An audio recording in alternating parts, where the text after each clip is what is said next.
Most people think that picking up dog poop is simple and easy, but you can walk past those piles and not see them. You can do a great job on 99% of the yard, but if you miss 1%, that's all the customer's going to notice. What would you say to the home service business owner, the poop scooper that's getting started and kind of in that grind season right now? Just keep on moving, learn something new, either do social media, boots on the ground. Don't be lazy with it. If you're lazy with it, it's not going to work. It's not for everybody. So either figure it out or stop wasting money. He scaled fast, but when Daniel handed control too early, everything almost collapsed. The scary part? Most business owners make the same mistake without even knowing it.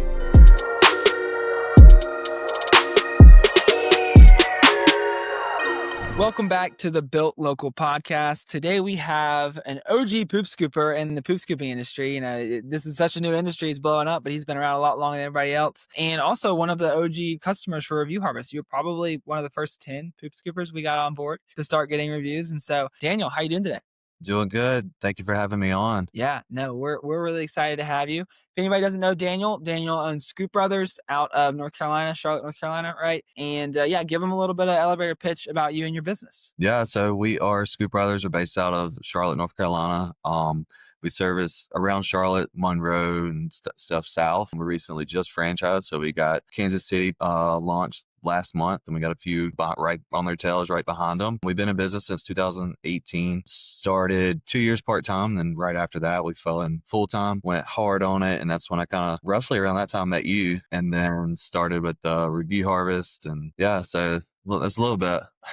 Yeah, no, for sure. That's awesome. And so I always like to ask this question: why poop scooping? How did it happen? How'd you hear about it? Low overhead is the biggest thing. And then also it was just kind of like a weird idea. So I was in construction before. It was a weird idea that I came across from a family friend on the side. He was doing it down in Florida. So I brought it back to South Carolina, and then it just kind of fell in my lap and just worked. So at first it was me and my brother. We were at the same company. Shortly after, we were 2 weeks in, 2 weeks out. So we were 2 weeks out of town, opposite schedules. So it just worked. The schedule worked. And then as soon as we started getting customers, everything, he switched to a manager type to where it put him 3.5 weeks to 3 weeks out. So that's where the name Scoop Brothers came from. It was originally me and my brother. And then as soon as I started, his schedule got mixed up. So he just kind of went with that. So I kept the name, kept it rolling. And plus being from a small town, like the family aspect of having brothers and family, everybody kind of steers toward that, just more of trustworthy,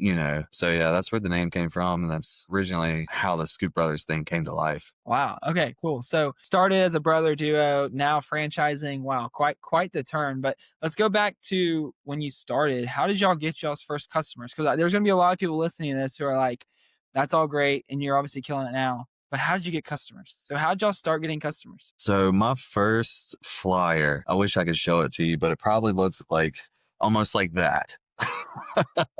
It was not professional. It was made on clip art. It looked like a little kid made it. So I printed about 50 of those out and just hung them everywhere. A lot of legwork, and also Facebook. Facebook was a very good option for us, like the free groups. We have so many groups around here. So I just started posting. Then also made that first post of like, hey, just curious to see who would actually pay for this. Trying to get the idea rolling. Yeah. And it was crickets. I'm like, okay.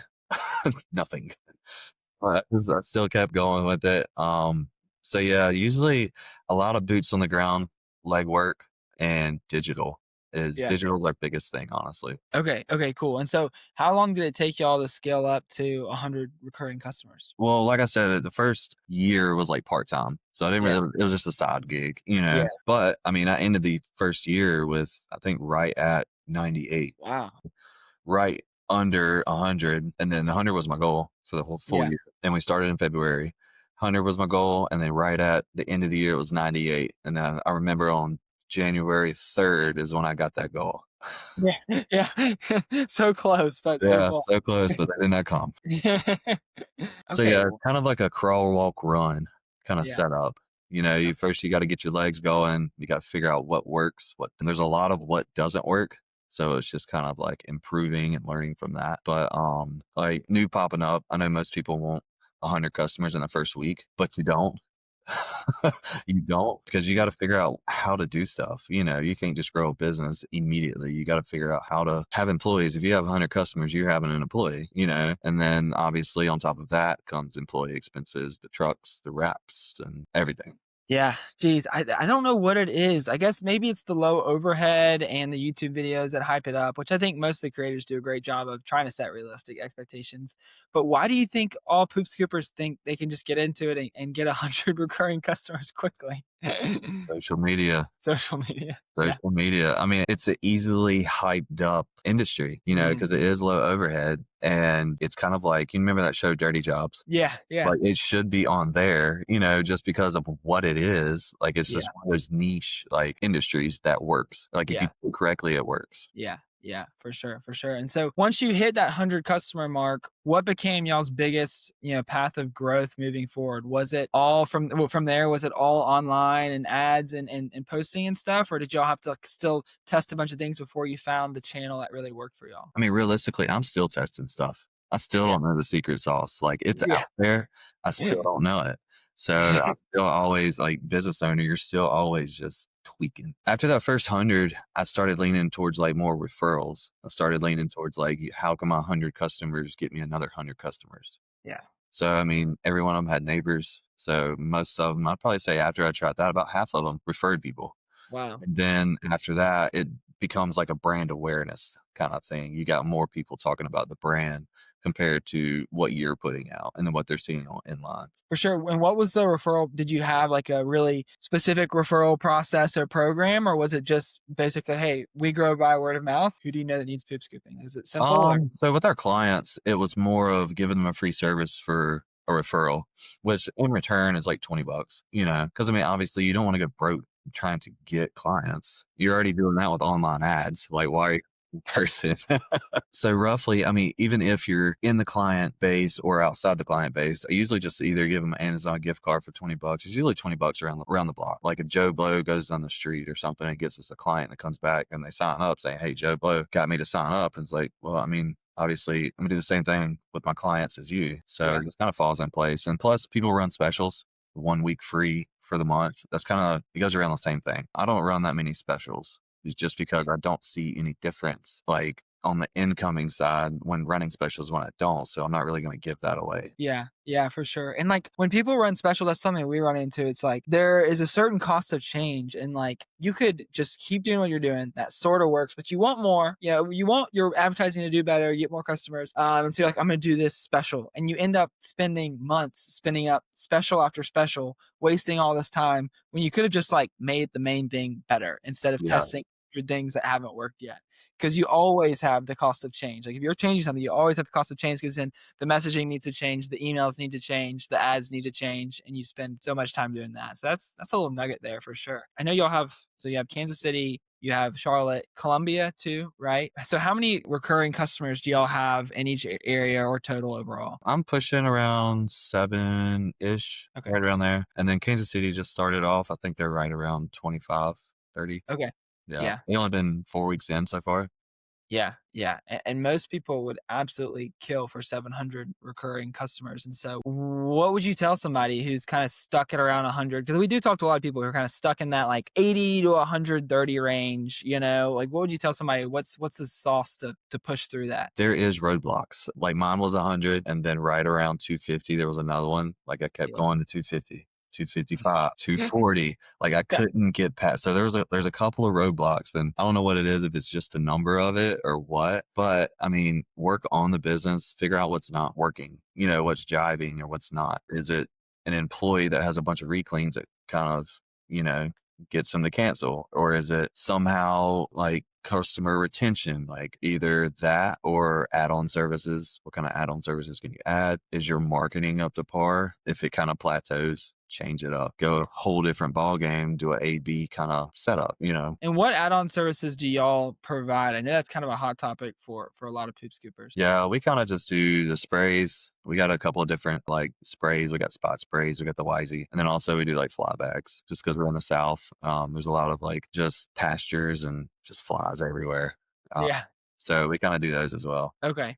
Cool. What is your process for customer retention? Do you have a playbook of what y'all do to try and keep customers for a long time? Because obviously that's the sauce. I mean, if somebody starts working with you and still working with you in 5 years, it doesn't matter how slow you're onboarding new customers, you're going to have a great business, right? Absolutely. Yeah. So the key is quality. Most people want the numbers, but you can't really have the numbers without quality. I'm pretty big on doing the grid pattern, picking up in mulch, picking up on rocks, focusing on that stuff. And if there is a reclean, like it rarely happens again at the same house just Yeah. because usually it's the same tech that goes there. I mean, we got spots to put notes, we got spots to put pictures. Like all they have to do is show up and do their job. Yeah. Yeah. And then also picking the correct employees. You got to make sure they have common sense before you send them out there to be the face of your company. Most people think that picking up dog poop's simple and easy, but you can walk past those piles and not see them. So it takes like a little bit of focus, a little bit more than what people actually think. Yeah. Yeah, for sure. Because I mean, you can do a great job on 99% of the yard, but if you miss 1%, that's all the customer's going to notice. Yeah. Yeah. I tell my guys, I'm like, look, y'all are out there more than the lawn care, pest control, probably out there more than the homeowner. And you like 52 weeks out the year, you're good. But that 1 week that comes, we're the worst company in the world just because of that one time. So, I mean, they know that. And my biggest thing is just quality with them. So I kind of do incentives and all that stuff just to make sure and keep on top of it. Because it's easy to get complacent because it's repetitive work. It's complacent. They're doing 30 to 40 houses a day. So it's really easy. Yeah. What was the biggest mistake you made growing Scoop Brothers? I would probably say trying to put it in somebody else's hands too early, as far as like a manager role over like looking over stuff compared and trying to step back too early. What was that like? So you hired somebody to kind of manage things and you weren't quite ready to offload. What's kind of the rule of thumb of like, okay, now I'm ready to offload onto a manager or something? So there was many different reasons I was doing it. Just because we were starting franchising, we were doing all that. I was busy and I like to work on the business and not in it. So I tried to fill his plate up with like being a backup guy, controlling the guys, customer phone calls. Like his plate was full. And it was just like no communication on that side. So that's just kind of where it just kind of snowballed and went downhill. It was good at some spots, sometimes it was a lot to handle. And then plus me just trying to back up and just letting somebody else do it. It's like it came from a small business and you got to keep that small business feel, but not everybody's going to do that. When they talk to an employee and a client, like even if we do have 700, if some client calls me, that's roughly the only client I have at that time, so figure out their issues, fix their issues, even if they want to talk or something, so I try to keep that feel. Yeah, for sure. So people are going to want to know, what was the number of recurring customers you had when you were able to kind of successfully offload onto a manager to kind of handle a lot of the day-to-day stuff? Realistically, I mean, that's kind of like an open-ended question just because it depends on your percentages.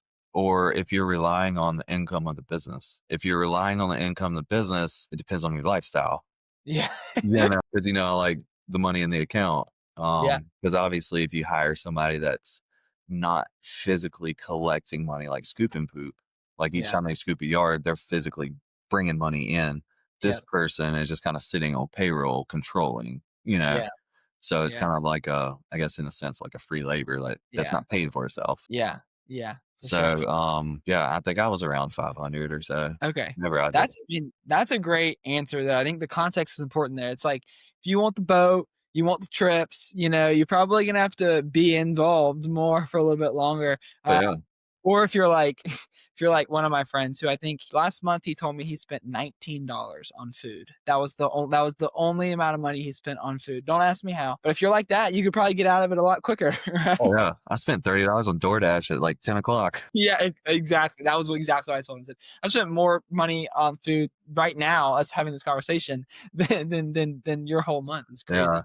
No, I mean, kudos to him if you can do that. Like, more power to you. But you get kind of accustomed to stuff. Yeah, like the more you make, the more you spend. Kind of set up. But that lifestyle inflation. But no, I was the same way. Like you said, the truck and the boat. Like when I first started this, it was a side gig, right? So I had like 1 to 30 customers. I was like, dang, that's a truck payment, and I would like count customers of basically what I could do, what I could accomplish because it's recurring. So it's just going to keep coming back and you can add to it. Yeah. Yeah, it's addicting to see those recurring payments come through, you know? Yeah, So, nothing's better than getting a notification somebody paid you and, like, you haven't really thought about them in, like, 3 months, you know? It's exactly. awesome. But, what let's talk about why franchising. What kinda happened where you're like, "Alright, we're gonna franchise this and we're gonna grow," and what's kind of the goal and the plan moving forward for Scoop Brothers? So when I first started, I was a small town, like small business, and I would And cutthroat on every franchise. You know, like I would talk just mad shit about everybody yeah, just because yeah, they're a franchise. You know, I mean, it's just like two pods, like they yeah, don't get along.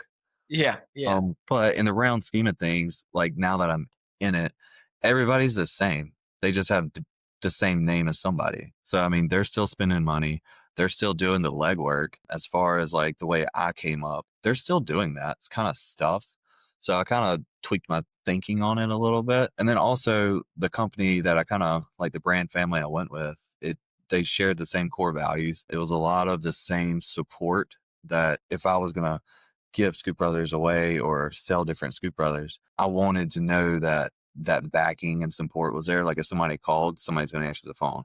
And you realistically, it's probably going to be me, which I don't care. Like I yeah, will. That's what yeah, I built it for. yeah, yeah, And then plus it's easy to do that instead of like sell it like a brand name outside of like franchising. You know, there's a lot of legal stuff into it, but yeah, also it's easy to do that way because you got SBAs, you got people doing that stuff with loans, and you yeah, can help a bunch of people yeah, that are kind of interested in it or they just want to add it on to their other companies and stuff. So it's kind of like a big broad scenario to where I saw the opportunity to actually help other people with an easy business, and I just kind of went with it. What's the goal? What's the plan for Scoop Brothers moving forward, say this time next year? Endless. Endless. Endless. I think the end goal for this year is like 14, 15, just because it's a short year. But Yeah. I mean, next year we're probably seeing 40 to 50 pretty easy. That's incredible. Well, if you remember, because 'cause you've been with Review Hearts for so long, do you remember how many reviews you had when you got started with Review Harvest? I had 103, 102, 103, because as soon as I hit that 100 mark, it died. Yeah, yeah, it was dead. And what were you doing to get reviews back then? I was personally sending out messages every Mm, time, the mm, email blast, the text messages, and everything. So yeah, I was taking the time to do that, and it was time consuming, yeah, for sure. especially like as cheap as Review Harvest was. I mean, it just made total sense. Yeah, for sure. And how many reviews are you at now? Um, I know the number. I always just like to ask I just in don't case. even know. I think it's right at 300 to 400. Yeah, 405. 400, yeah. 405 reviews. It's crazy. And so what's been your favorite part about working with Review Harvest? And I don't have to do nothing.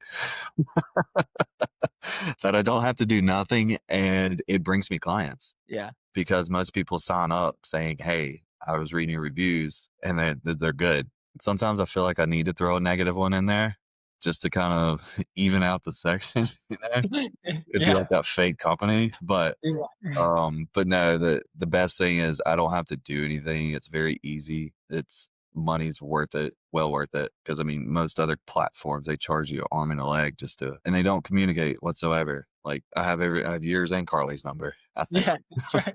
That's right, that's right. That's right. I mean, it was 9 o'clock last night, we were laying in bed, and somebody called, and we were on the phone with them at 9 o'clock for about 15 minutes, like, making sure they're situated, and that's just the phase that we're in, It's just like, Yeah, we're growing it, and that's what we wanna do, but it's you awesome. said something, you're like, "It gets you more clients." A lot of business owners don't quite understand, how do reviews mean you're getting more customers? So can you explain that to somebody, of why reviews matter for revenue? Oh yeah. I mean, if you're on Google, the algorithms just love it. I think you have to do so many odd through a month or between 45 days. So it keeps the algorithm growing and it learns yourself on your business as well. But also whenever clients look up, like they sit there and search poop scooping, it's the first thing that they see. They rarely ever see the name, even though it's a small number on the bottom.